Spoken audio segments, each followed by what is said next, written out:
प्रशासन, टांडा प्रशासन, नाजायज कब्जे बंद करो, पंचायत भूमि पर नाजायज कब्जे बंद करो, टांडा प्रशासन।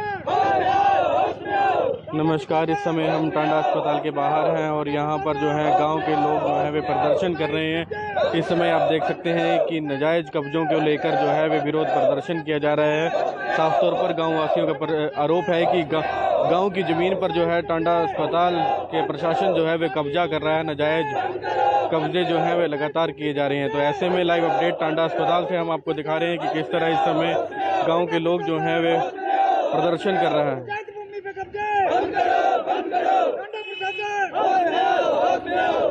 पंचायत भूमि का कब्जे टांडा प्रशासन, टांडा प्रशासन। तो लोगों से जानते हैं कि आखिर क्या वजह है विरोध प्रदर्शन करने की। आप देख सकते हैं कि किस तरह जो है बैनर बनाए गए हैं सदरपुर की ओर।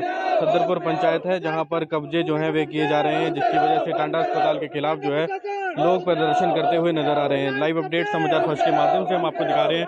लाइव वीडियो को ज़्यादा से शेयर करें, लोगों तक पहुंचाएं और देखें कि आखिर लोग जो है वे आखिर कितने लोग क्यों एकत्रित हुए हैं। तो जानेंगे आखिर क्या वजह है, किस वजह से जो है वे यहाँ पर प्रदर्शन किया जा रहा है। सबसे पहले क्या नाम है आपका और क्यों मेरा प्रदर्शन नाम कर रहे हैं? मैं किशोरी लाल है जी। मेरा नाम किशोरी लाल है। मैं sports wrestling all India wrestling sports में लाइफ मेंबर हूँ और यहाँ मैं 20 साल से ये ग्राउंड बनाने की कोशिश कर रहा हूँ। ये जमीन पंचायत की है, कई बार डिमार्केशन हो चुकी है, पंचायत की भूमि है। ये हम 20 साल से इसमें काम कर रहे हैं। 20 साल से पिछली पंचायतों ने इसमें मनरेगा और हमारे बच्चों ने पैसे इकट्ठे करके इसको प्लेन किया भूमि को। यहाँ 10-10 फुट गहरे खड्डे थे। किसी भी बुजुर्ग से पूछा जाए, ये यहाँ से दरिया चलता था। हमने इसको जब हमारे बच्चों को गांव में टांडा मेडिकल कॉलेज के कम्प्लेक्स के अंदर नहीं खेलने देते, वहाँ से बच्चे तो सिक्योरिटी गार्ड भगा देते हैं। हमारे बच्चे कहाँ जाएंगे? हमने इस करके कई बार लड़ाई झगड़ा हुआ।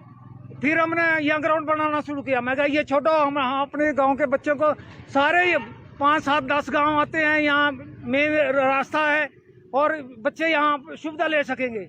और हम एक अच्छा स्पोर्ट्स कॉम्प्लेक्स बनाएंगे जिससे इंटरनेशनल बच्चे नेशनल इंटरनेशनल तक जा सके। और क्या समस्या है गांव की, क्या वजह है कि आखिर क्या कारण है? सर, मैं सबसे पहले तो प्रेस बंधु का बहुत बहुत धन्यवाद करता हूं, जिन्होंने कि अपना कीमती समय निकालकर हमारे इस गांव वासियों की समस्या को सुनने के लिए अपना कीमती समय दिया हुआ है। और मैं पूर्व प्रधान हूं, प्रवीण कुमार सैनी। हमारी ये समस्या है कि हमारी 33 कनाल जो है ज़मीन है पंचायत की जो कि हमने बच्चों के लिए रखी हुई है ग्राउंड खेलने के लिए। जब भी हमारे बच्चे अंदर जाते हैं तो उनको खेलने नहीं दिया जाता है।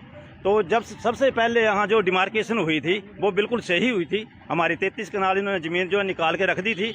उसके बाद दोबारा इन्होंने पता नहीं कौन सी पॉलिसी खेली है, तो जो हमारी जो 33 कनाल ज़मीन है अब हमारे को बोलते हैं कि आप खड्ड में चले जाओ। हम कहते हैं कि हमारी 33 कनाल ज़मीन जो आप निकाल दो, बच्चों को खेलने के लिए जो ग्राउंड हमारा है, उसके अलावा जो आपकी रहती है उसको आप ले लो, उसमें हमारे को कोई भी दिक्कत नहीं है।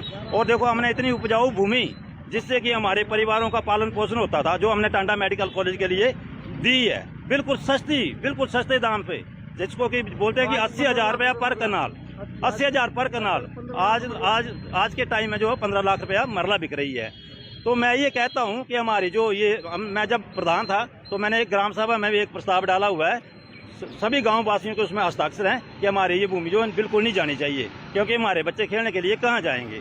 तो हमारी सबसे बड़ी यही समस्या। और नंबर 2, जब मैं प्रधान रहा हूँ तो हमारी डिमांड थी कि हमने इतनी उपजाऊ भूमि दी है तो हमारे बच्चों को जो है रिजर्वेशन कोटा दिया जाए, जो कि राजा वीरभद्र सिंह ने घोषणा की थी कि MBBS की 2 वैकेंसियां जो है सदरपुर गांव वासियों के लिए, 2 BSc नर्सिंग, 1 PN की रेगुलर पोस्ट और प्लस 2 बेड, जो कि जब भी हमारे को कोई इमरजेंसी, हमारा गाँव वासी जो है सदरपुर का जो बीमार हो जाता है उसके लिए अंदर बेड नहीं मिलता है, डबल ट्रिपल उनको जो लटाया जाता है, तो बड़ी समस्या होती है। तो वो भी हमारी डिमांड जो है बिल्कुल पूरी नहीं हुई है।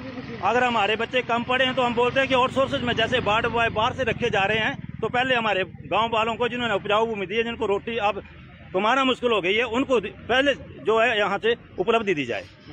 हमारी यही डिमांड है कि ये जो ज़मीन हमारी 33 कनाल निकाल दें और जो इनका बाकी का हिस्सा है वो ले लें, उसमें हमारे को कोई एतराज़ नहीं है। लेकिन हम जो जितनी भी हमारी पंचायत की भूमि है बच्चों को खेलने के लिए, हमारी खेल मंत्री से भी अपनी जो अपने इधर है अपने अनुराग ठाकुर ने भी बोला है कि वो आपको दी जाएगी। तो आखिर क्या वजह है कि प्रशासन आपकी नहीं सुन रहा है? क्या? जबरदस्ती कब्जा कर रहे हैं ये, पता नहीं कहाँ से मिली भगती है। प्रशासन भी आया, 2-3 बार एसडीएम महोदय भी आए, तहसीलदार साहब भी आए, तो उन्होंने जबरदस्ती वहाँ पे क्रैशर डाल दिया था। फिर हमारे जैसे अपने पूर्व मंत्री जिनके आज देहांत हो गया है, जीएस बाली जी ना, उनके पास भी ये गाँव वासी सारे गए थे, मिले थे। उन्होंने भी उनसे बात करी थी कि देखो जबरदस्ती गांव वालों को मत डराओ, इनको मत भगाओ। इन्होंने अगर जमीन दे दी है तो इसका मतलब ये नहीं है कि इनको गांव से ही निकाल दो। इनको रहने के लिए तो रहने दो, इनके बच्चे हैं, इन्होंने भी तो कम से कम कहीं खेलना है, कहीं जाना है। अंदर ये नहीं एंट्री करने देते हैं। अगर कोई बच्चा जाता भी है तो बोलते हैं नहीं नहीं भाई गांव वाले हैं तो क्या, वो चलो बाहर चलो, चलो बाहर चलो। किसी को जैसे हमारे गांव के कई ऐसे लोग होते हैं, हमारी दोस्ती है, रिश्तेदारी है, खाना लेकर भी अंदर जाते हैं तो उनके लिए भी बोलते हैं और बाहर चलो। तो ये हमारी समस्या है। तो अगर सरकार आपकी बात नहीं मानती है, हमारी बात नहीं मानती है, तो हमने आज इसलिए हम सभी गाँववासी इकट्ठे हुए हैं कि हमारी जो है ये